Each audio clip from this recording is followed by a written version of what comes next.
I got into fighting from my mum. She was a world champion back in her time. Been doing it since I was around 4 years old.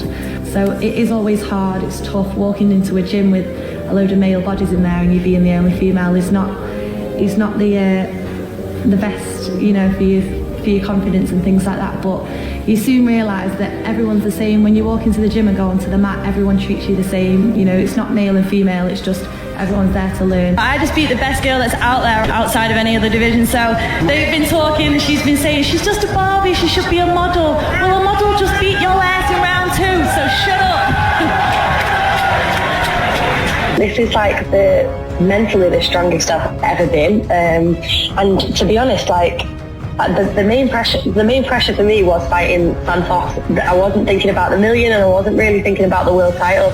People always said to me, you know, just treat it like any other fight, like don't overthink the money, don't overthink the title, and I wasn't even thinking about that. I was going in there to beat her, and that's what I wanted to do, prove to everyone and myself that I'm up there. I expected her to give a little bit more, if I'm being honest, you know, because I really do rate her. I respect her as a fighter. Obviously, people thought she won against Shevchenko, so I knew who I was up against. I did expect her to bring a little bit more, but I mean, I'm not too surprised either that I got the stoppage because I know what I'm like, and that's kind of what I set my mind out to do, was kind of run through the tournament the same way I've done the first 3. So it was like I wanted to finish the tournament with 4 stoppages, and that's what happened. Beat a name like Santos, it's like, you know, she's never been stopped. She's never been stopped. Shevchenko didn't stop her. People thought she beat her. And now what can people really say? You know, Blanchfield went 5 rounds with her. There's been plenty of fighters that have had to go 5 rounds with her, and I've just got in there and made it look like another can on the list, as people always comment on my stuff. Yeah. So I feel like I definitely am in the conversation now. I'm not saying I'm up there at the top, but you definitely have to take me serious for sure. It's just second nature to me now. Sometimes when I watch myself fight, I just feel like it's kind of just me hitting pads. It's like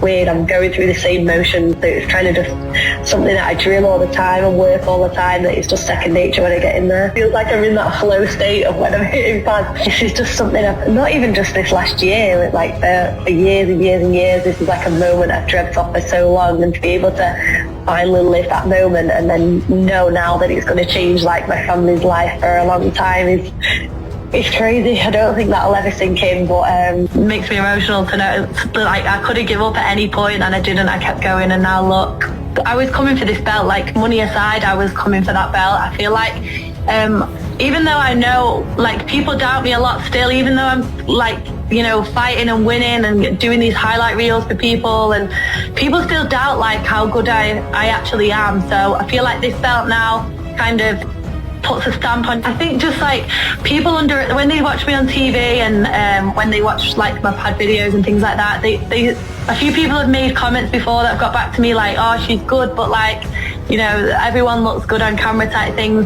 And then when they see me in person, like I was actually warming up like in the morning before the fight, and when I started hitting pads, like the whole room was kind of like just staring at me, and one of my coaches said like everyone was just looking at you like when you started hitting pads. So I don't think people take me serious. Like, I'm only a slight build and I'm not very strong, when people just, you know, think, oh, she's okay, she's average. But I'm the one that's finishing all these girls. Like, it's gone in and finished everyone that's been in there. So I feel like people need to put a little bit of respect on me, you know, but I'll just keep proving them wrong. I'm happy with people to doubt me. I don't really care. Go over to be respectful at the end anyway. I've always done that from Thai boxing. Like, when I think about my debut with PFL now, and this is another thing I haven't ever said before, but after my debut in August last year on PFL London, the next day I was driving to the sunbed shops, got on the sunbeds, and I had to stop for a second to check whether I had money in my account to even go on. Wow. So like, to now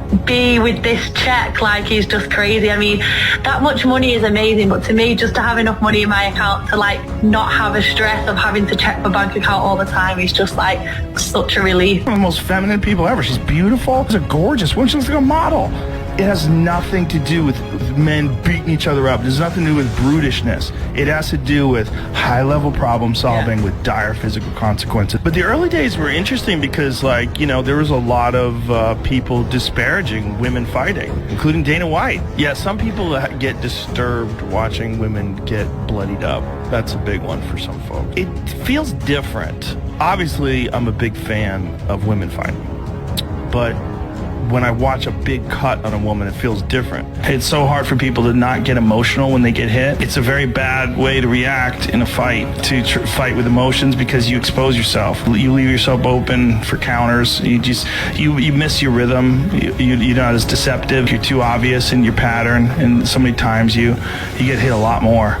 Yeah, it's a big problem with fighters. The smart thing to do is to fight with correct technique and with a correct strategy, meaning you have an understanding of how to execute best. It's not to just wait in and let bombs fly.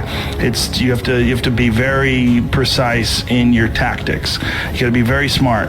I'm very much a fighter that kind of just lives in the gym. It's a lifestyle to me. It's not like fight camp after fight camp. It's just living in the gym, just getting better all the time. And I'm one of them people as well that I don't want to win all the time in the gym, because I want to get better. You know, I'm not looking for easy rounds. So to have them tough girls there to tap me out a few times, you know, give me a tough round is like what I need and what makes me progress the most. I want to be at the top. I'm not here to like just take part and be another girl on the roster. I want to be right at the top. A lot of people even this time said, I saw you walking down that like walkway and your eyes changed, and I was like, you need that, you have to have that. Yeah, and I think that's what makes the difference between someone that's just there to fight and someone that's there to really win.